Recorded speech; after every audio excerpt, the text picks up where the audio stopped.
Кемел адам Қайрат Жолдыбайұлы. Денсаулық тәні саудың жаны сау. Денең жан нұрлы болса жөнделмек. Шәкәрім Құдайбердіұлы. Адам баласы жан мен тәннен тұратын ғажайып жаратылыс. Бұл дүниесі мен ақыретіне мән бергені сияқты адам баласы жаны мен тәніне де солай көңіл бөлуге тиіс. Адамның денсаулығы жақсы болса, Алла тағала бойына тартқан қабілет-қарымды толық пайдалана алады. Нәтижесінде адамдық қарызын өтеп жетістікке жетеді. Көздеген мақсатқа жету үшін адамға ең әуелі ішкі энергия, бойдағы қуат қажет. Ал ол болмаған жерде жалқаулық пен еріншектік бой көрсетеді. Оған бастаған істі аяғына жеткізе алмайтын шалағайлық еріп жүреді. Желкеден кері тартып тұратын кежір мінез, Абай айтқандай, ұйқылы ояу бой күйес жағдайда тап болады. Қазақтың тән саудың жаны сау деп мақалдайтыны сондықтан дініміз тәннің саулығына аса мән берген. Алла елшісі мәшһүр хадисінде адам баласы қадірін білуге тиіс екі ұлы нығметті атап өтеді. Біріншісі денсаулық болса, екіншісі бос уақыт. Адам тіршілігі тыныс алу мен дем шығарудан тұрады. Осы процесс бір сәт тоқтаса, кез келген тіршілік иесінің өмірі аяқталады. Мәшһүрдің бір дем ішке, бір дем кері пәлсапасының мәні осы.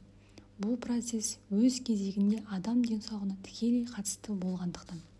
Мәшһүр Жүсіп адамның денесі екі нәрсенің күшімен саламат тұрады.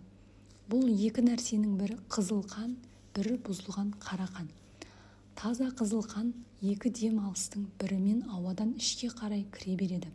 Жүрекке барып жүректен әрі күллі денені аралап қайтуында қара қан көмірқышқыл газына айналып болып тағы жүрекке келіп дем алыс жолымен далаға шығып тұрады. Міне құдіреттің шеберлігі.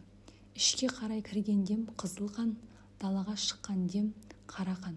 Сол үшін айтылады: бір дем әрі, бір дем бері. Осы екі дем алыстың бірі тоқтаса, адам бірден өледі.